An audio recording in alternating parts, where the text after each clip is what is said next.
जय हिंद साथियों, स्वागत है आप सभी को एक बार आपकी अपनी यूट्यूब चैनल ट्रेंडिंग आईसीजी में।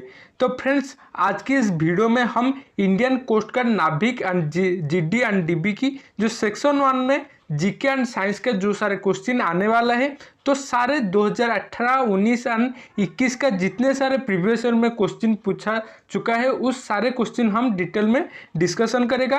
तो वीडियो को एंड तक जरूर देखना और इस वीडियो आपको बाइलिंगुअल पे ही मिलेगा। तो फ्रेंड्स, चैनल को अभी तक सब्सक्राइब नहीं किया है तो चैनल को सब्सक्राइब कर दीजिए और बेल आइकन को दबा दीजिए, और वीडियो अच्छा लगेगा तो एक लाइक भी जरूर कर देना। तो चलिए शुरू करते हैं बिना देरी के। तो चलिए देखते हैं पहला क्वेश्चन क्या है। What are the changes in our surrounding that makes us respond to them called. तो उसका हिंदी क्या है ना, वातावरण में होने वाले परिवर्तन जो हम उनकी प्रतिक्रिया देने के लिए प्रतिबंध करते हैं, तो क्या उसको क्या कहलाते हैं।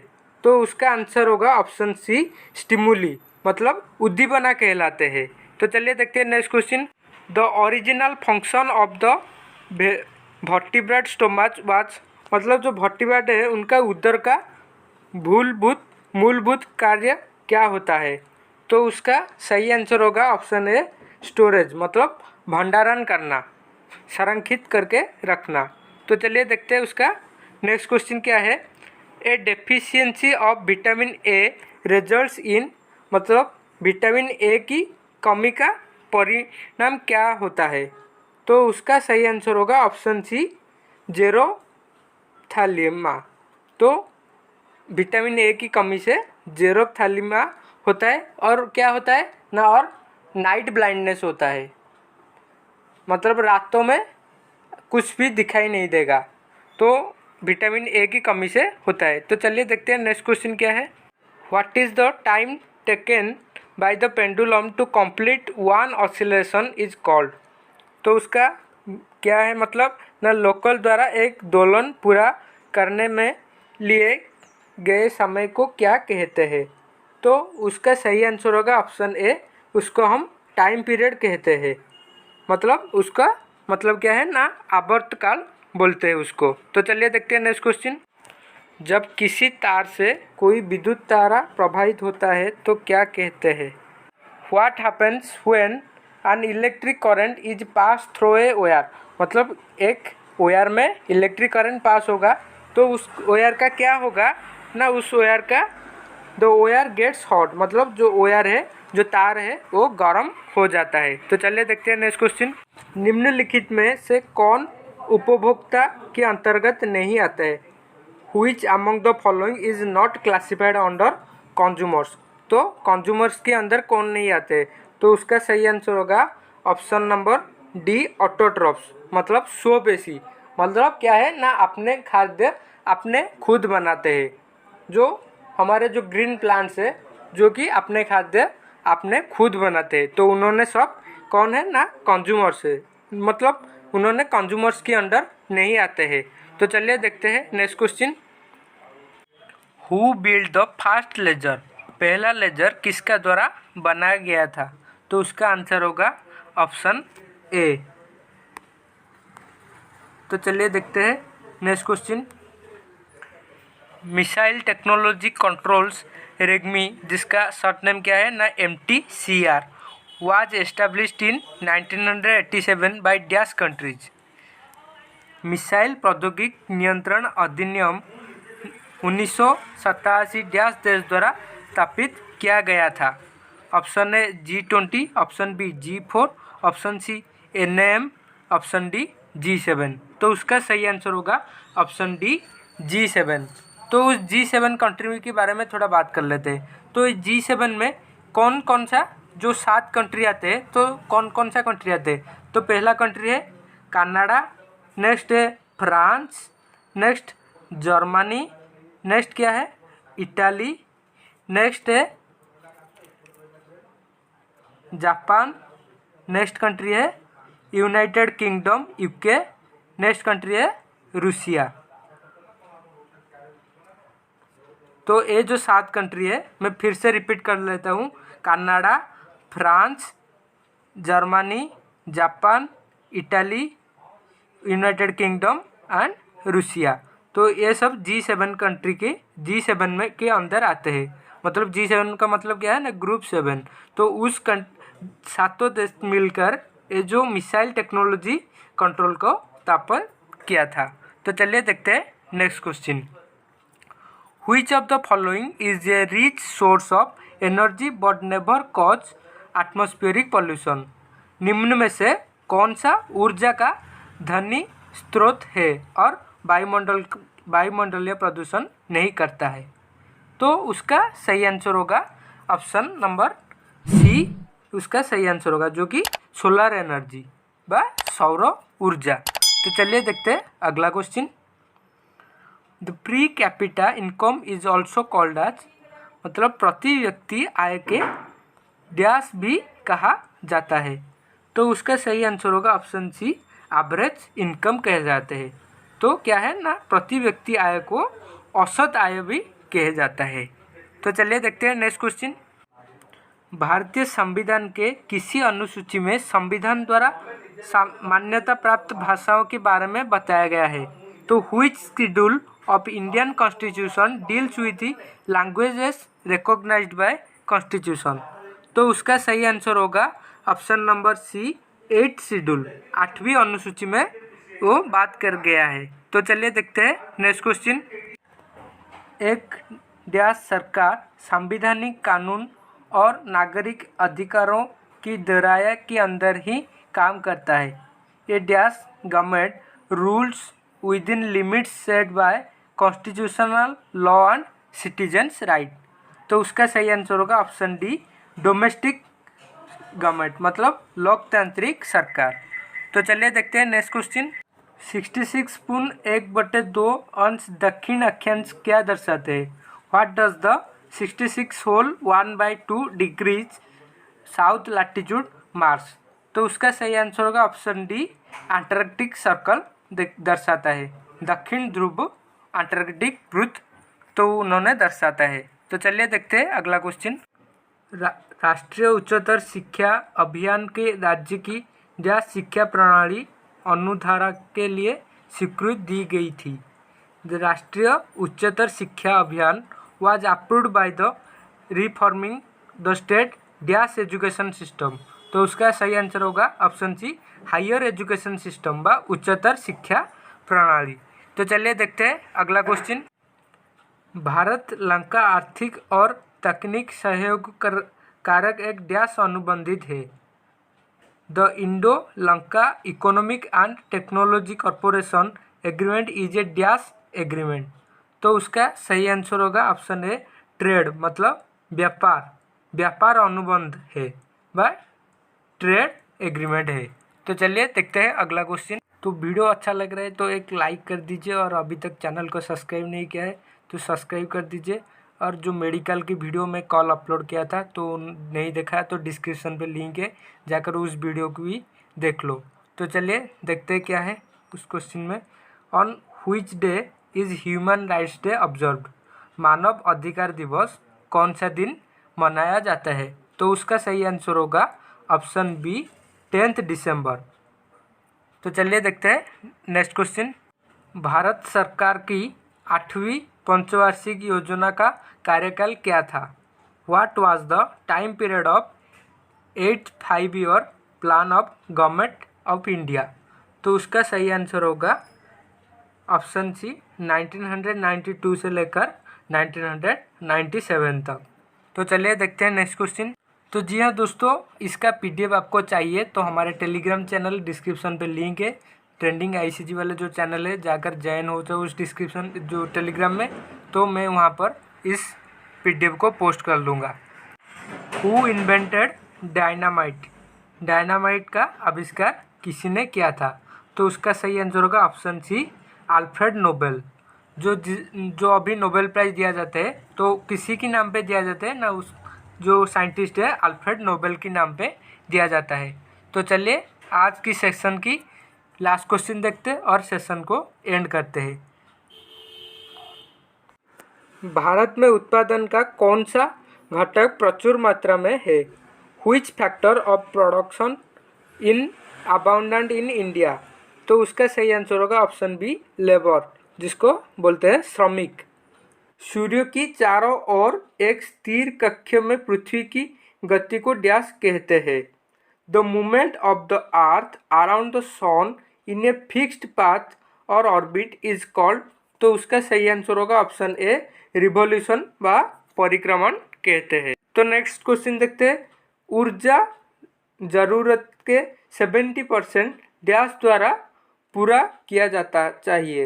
About 70% of our energy requirement should be made by, तो उसका सही आंसर होगा ऑप्शन डी कार्बोहाइड्रेट्स। तो चलिए देखते हैं नेक्स्ट क्वेश्चन। जठराग्नि पाचन प्रभावित ढंग से डैश होता है।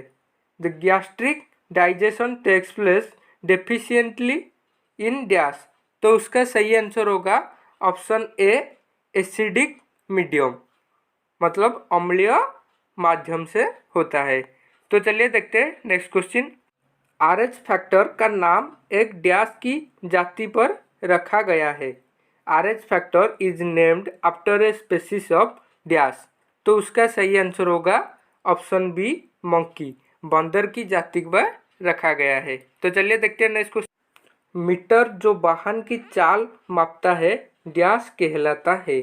The meter that measures the speed of the vehicle is called, तो उसका सही आंसर होगा ऑप्शन बी ओडोमीटर व पथ मापी उसे कहलाते हैं।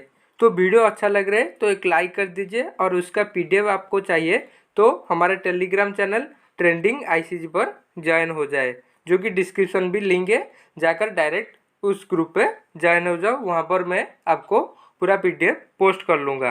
तो चलिए देखते हैं नेक्स्ट क्वेश्चन। समतल दर्पण द्वारा बनाने वाले प्रतिबिंब सर्वदा डैश होता है।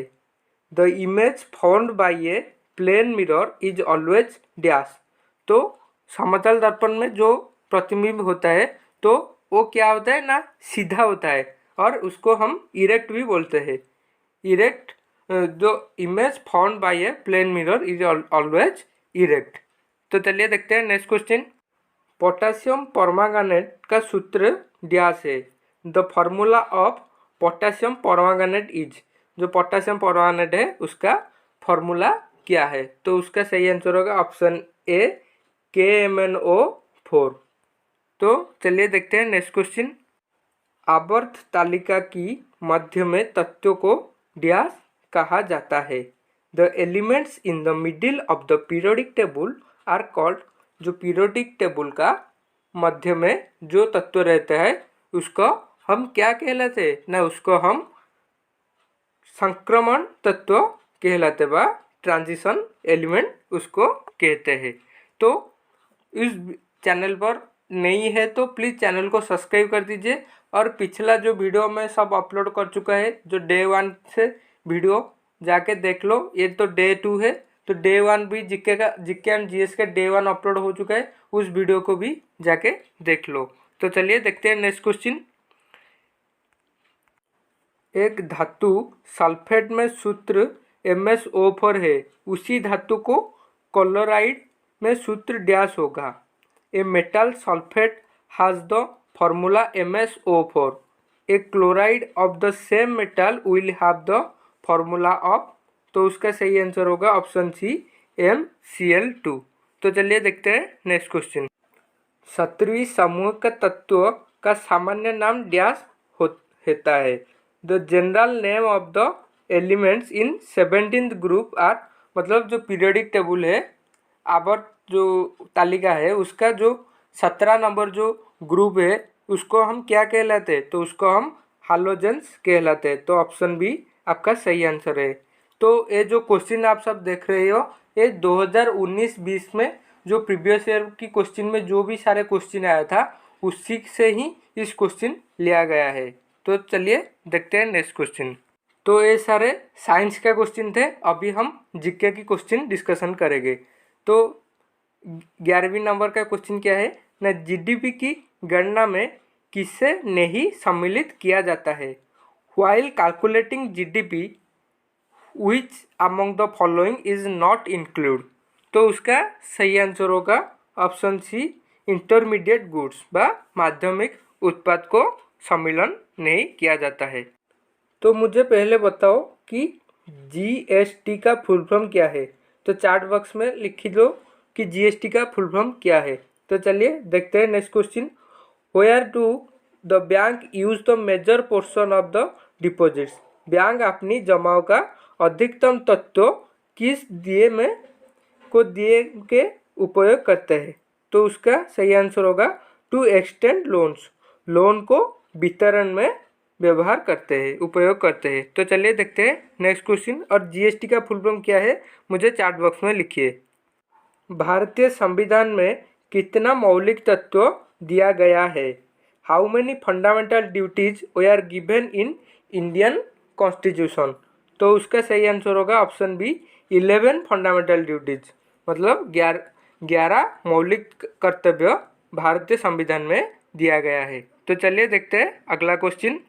तो इस क्वेश्चन को डिस्कशन करने से पहले मैं आपको एक बात बताता हूँ कि आपको कोस्ट गार्ड का जो भी बुक चाहिए मैं डिस्क्रिप्शन पे अमेजन की लिंक दे दिया है। आप जाकर सीधे लिंक से क्लिक कर के उस बुक को परचेस कर लेंगे। और नहीं तो हमारे चैनल पे एक वीडियो भी है कोस्ट गार्ड की बुक रिव्यू के बारे में, आप उस वीडियो के पहले देखो, उसके बाद उसका डिस्क्रिप्शन पे लिंक है, जाकर अमेजन से बुक खरीद लो। तो खरीदने के बाद आपको एक फ़ायदा होगा कि हमारे जो चैनल के अबाउट सेक्शन में ईमेल आईडी है, आप बुक खरीदने के बाद मुझे उस ईमेल पर मैसेज करना कि सर मैंने कोस्ट गार्ड जीडी का आर्यंत का एक बुक खरीदा, कि एसके पब्लिकेशन का बुक, जो भी आप बुक खरीदोगे उसका नाम लिख के मुझे सेंड करोगे तो मैं कोस्ट गार्ड की प्रीवियस ईयर की एक 400 पेजेस का एक पीडीएफ ई बुक आपको मैं सेंड कर लूँगे।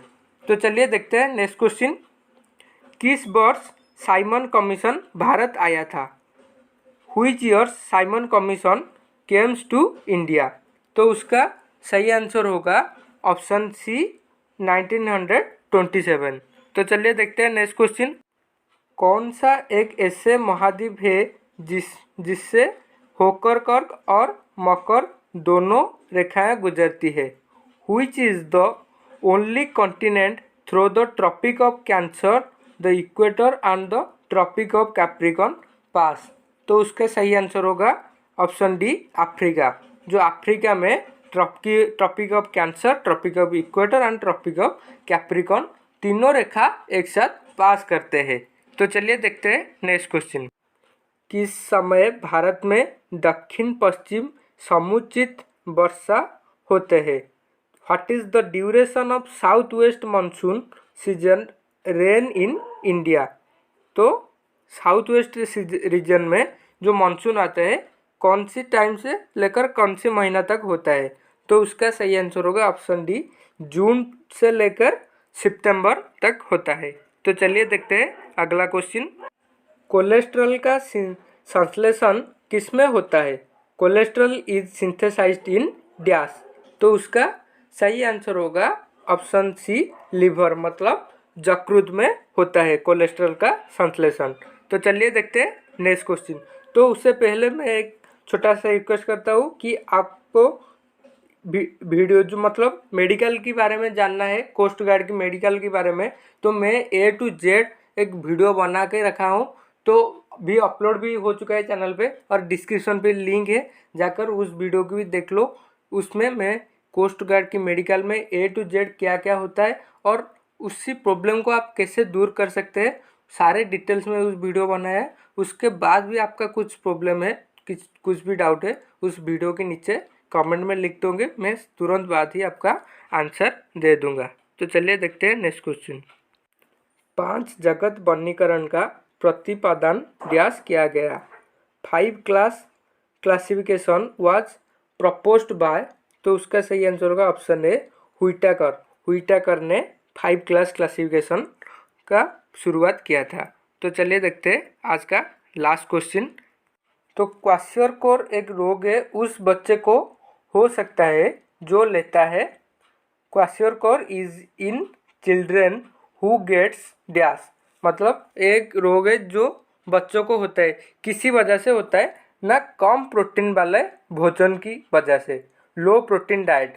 तो कम प्रोटीन, जिस भोजन में प्रोटीन का मात्रा बहुत ही कम है उस भोजन को लेंगे तो बच्चों को क्वाशियोर होता है। In which city Mahatma Gandhi did successfully lead mill worker strike in 1918 anno domini. तो आनोडोमेन का मतलब क्या होता है ना, after birth of the Jesus Christ and before the birth of Jesus Christ को क्या बोलते हैं ना, बीसी मतलब बिफोर ख्रिस्ट। तो उसका मतलब क्या है, 1981 में किस शहर में महात्मा गांधी ने सफलतापूर्वक मिल मजदूर की हड़ताल का नेतृत्व किया था। तो उसका सही आंसर होगा ऑप्शन सी, अहमदाबाद। तो चलिए देखते हैं नेक्स्ट क्वेश्चन। पृथ्वी की सतह को टूट के घिस जाने की प्रक्रिया को क्या कहते हैं? What is the process of wearing away of the earth surface is called. तो उसका सही आंसर होगा ऑप्शन है इरोजन बा अपर्दन। तो उसको अपर्दन बा एरोजन बोलते हैं। तो चलिए देखते हैं नेक्स्ट क्वेश्चन। एक सीमित क्षेत्र है जहाँ स्थल, जल एवं हवा एक साथ मिलते हैं, जिसमें सभी प्रकार की जीव पाया जाता है। The dash is the narrow zone we find land, water and air together which contains all forms of life. जहाँ पर सभी जीव को पाया जाता है तो उसको क्या बोलते हैं? तो उसको हम जीव मंडल बा बायोस्फीयर बोलते हैं। तो आपका सही आंसर होगा ऑप्शन सी। चलिए देखते हैं, सूर्य का प्रकाश परिवेश का कौन सा घटक बनाता है? Sunlight forms which components of habitat. तो उसका सही आंसर होगा ऑप्शन बी, एंटीबायोटिक कंपोनेंट्स बा अजैविक घटक। तो चलिए देखते हैं नेक्स्ट क्वेश्चन। लार में मौजूद डैश एंजाइम होता है? Saliva has the enzyme dash. तो उसका सही आंसर होगा टाइलिन। तो ऑप्शन बी आपका सही हो जाएगा। तो चलिए देखते हैं नेक्स्ट क्वेश्चन। अग्नाशय में कितना प्रकार का कोशिकाएं होता है? Pancreas has dash number of cells. तो उसमें 2 प्रकार का कोशिकाएं होता है, एक है एंडोकाइनिन एंड अनदर है एक्सोकाइनिन। 2 टाइप्स ऑफ सेल्स, एक्सोकाइनिन एंड एंडोकाइनिन। तो आपका ऑप्शन नंबर सी आपका सही हो जाएगा। तो चलिए आगे बढ़ते हैं। किसी सरल लोलक की गति एक डैश का उदाहरण है? The motion of a simple pendulum is an example of. तो उसका क्या है आंसर ना, उसका आंसर है periodic motion. The motion of a simple pendulum is an example of periodic motion. उसको क्या बोलते हैं ना, आवर्ती गति का एक उदाहरण है। तो आपका ऑप्शन नंबर सी सही हो जाएगा। तो चलिए देखते हैं अगला क्वेश्चन। निम्न में से कौन सा विद्युत फ्यूज बनाने के लिए प्रयोग की गई तार का एक गुण है? Which of the following is the property of the wire used for making electric fuse. तो इन जो ऑप्शन है, जो 4 ऑप्शन है, उनमें से जो इलेक्ट्रिक फ्यूज बनाने का जो तार होते हैं उनका कौन एक गुण है? पहला ऑप्शन क्या है ना, इट मेल्ट्स क्विकली, वो शीघ्र ही पिघल जाते हैं। सेकेंड ऑप्शन क्या है ना, it does not melts quickly, वो आसानी से नहीं पिघलते हैं। थर्ड ऑप्शन क्या है, it is a bad conductor, वो खराब संचालक है। ऑप्शन डी है नॉन ऑफ दिस। तो उसका सही आंसर होगा option A, it melts quickly, वो शीघ्र ही पिघल जाता है। तो चलिए देखते हैं नेक्स्ट क्वेश्चन। तो नेक्स्ट क्वेश्चन क्या है, इनमें से कौन सा रासायनिक परिवर्तन नहीं है? Which of the following is not a chemical change. इनमें से कौन एक रासायनिक परिवर्तन नहीं है पूछा है। रासायनिक परिवर्तन क्या होता है ना, एक बार चेंज होगा तो उन्होंने अपने पहले अवस्था में नहीं आएगा। तो चलिए 4 ऑप्शन पढ़ लेते हैं। ऑप्शन ए क्या कहता है ना, conversion of carbohydrate to enzyme, जो ऊर्जा के लिए कार्बोहाइड्रेट का रूपांतरण, मतलब कार्बोहाइड्रेट ऊर्जा के लिए रूपांतरण हो जाएगा तो उन्होंने क्या पहले अवस्था में चले आएगा, क्या नहीं आ पाएगा। तो ये एक केमिकल चेंज है। ऑप्शन डी देख लेते हैं। ऑप्शन डी बोला है हीटिंग ऑफ कोल, मतलब कोल को आप हीट करके उत्तप्त करके उसका परिवर्तन कर लोगे तो वो पहले अवस्था पे चला आएगा, क्या नहीं आएगा। तो एक भी केमिकल चेंज है। नेक्स्ट क्वेश्चन क्या है ना, मेकिंग कर्ड फ्रॉम मिल्क, दूध से दही बनाना, दूध को दही बना दोगे तो दही फिर से दूध हो जाएगा क्या? वो पॉसिबल है क्या? नहीं है, क्योंकि वो एक केमिकल चेंज है, तो ये भी नहीं होगा।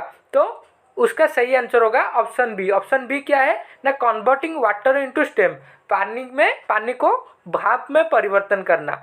तो पानी को भाप में परिवर्तन करोगे वो पहले अवस्था पे फिर भी चले आया जाएगा, तो इसलिए वो एक केमिकल चेंज नहीं है, वो एक फिजिकल चेंज है। तो चलिए आगे बढ़ते हैं, नेक्स्ट क्वेश्चन देखते हैं। विद्युत धन परमाणु डैश का गठन करता है? Electropositive atoms tends to form. तो इलेक्ट्रोपॉजिटिव एटम किसका फॉर्म करता है? तो उसका सही आंसर होगा option number B, positive ions पर धनात्मक आयन का फॉर्म का गठन करता है। तो चलिए बढ़ते हैं अगला क्वेश्चन। तो वीडियो अच्छा लग रहा है तो प्लीज़ एक लाइक कर दीजिए, और अभी तक चैनल को सब्सक्राइब नहीं किया है तो प्लीज़ जो सब्सक्राइब का बटन है उस सब्सक्राइब को, नाल वाले सब्सक्राइब बटन को मतलब कलर उसका परिवर्तन कर दीजिए, क्योंकि क्या कि ना आप सब्सक्राइब कर दीजिए, क्योंकि इस चैनल में आपको पोस्ट करके अच्छा से अच्छा कंटेंट आपको मिलने वाला है। और एक बात, एग्जाम से पहले मैं आपको कुछ प्रेडिक्शन देने वाला है, तो कौन सा क्वेश्चन आपको एग्जाम में आएगा, तो मैं आपको एक प्रेडिक्शन देने वाला है। तो आपको शानदार क्लास होगा, तो आप टेंशन मत लो, पढ़ाई करो, जी जान लगा के पढ़ाई करो, क्योंकि इस बार आपको सिलेक्शन लेना है कोस्ट गार्ड में। इस बार आपको वर्दी पहनना है, जिसको भी वर्दी पहनना है मेरे जो कमेंट बॉक्स है उसमें जय हिंद लिख के पोस्ट करो। तो चलिए देखते हैं क्या है इस क्वेश्चन। राष्ट्रीय पेंशन योजना में जुड़ने के लिए अधिकतम आयु क्या होने चाहिए? What is the maximum age of joining national pension scheme? जो नेशनल पेंशन स्कीम होते हैं उसमें जुड़ने के लिए आपका मैक्सिमम एज कितना होना चाहिए? तो आपका मैक्सिमम एज 60 ईयर्स होने चाहिए, 60 साल होने चाहिए। तो चलिए बढ़ते हैं अगला क्वेश्चन पर। पावरलूम का आविष्कार किसने किया था?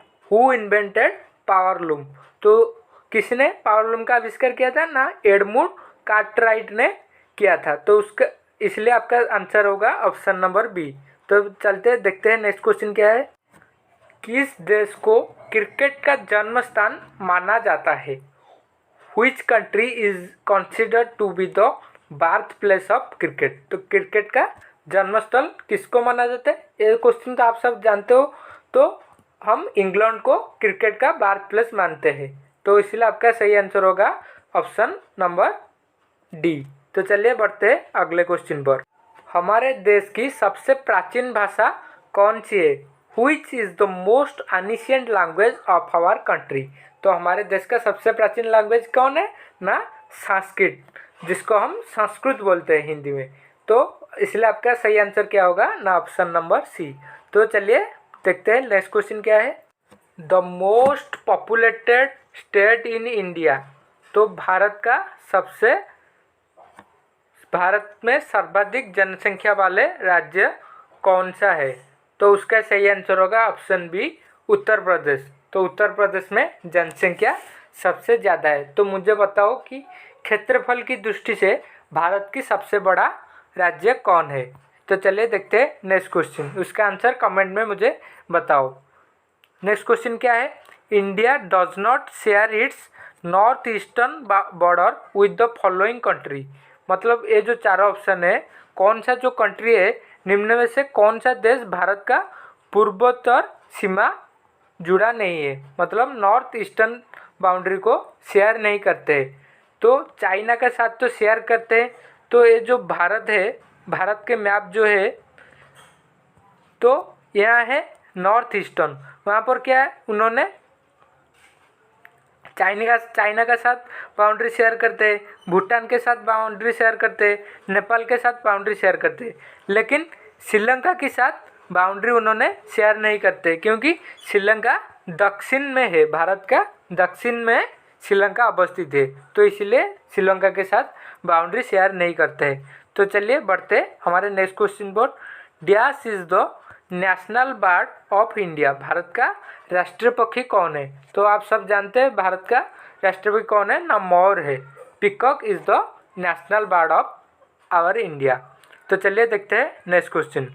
बांग्लादेश किस वर्ष में आज़ाद हुआ था? Bangladesh was liberated in the year 1971। तो उसका पीडीएफ चाहिए तो डिस्क्रिप्शन में हमारे टेलीग्राम का लिंक है, जाकर उस टेलीग्राम पे ज्वाइन हो जाओ।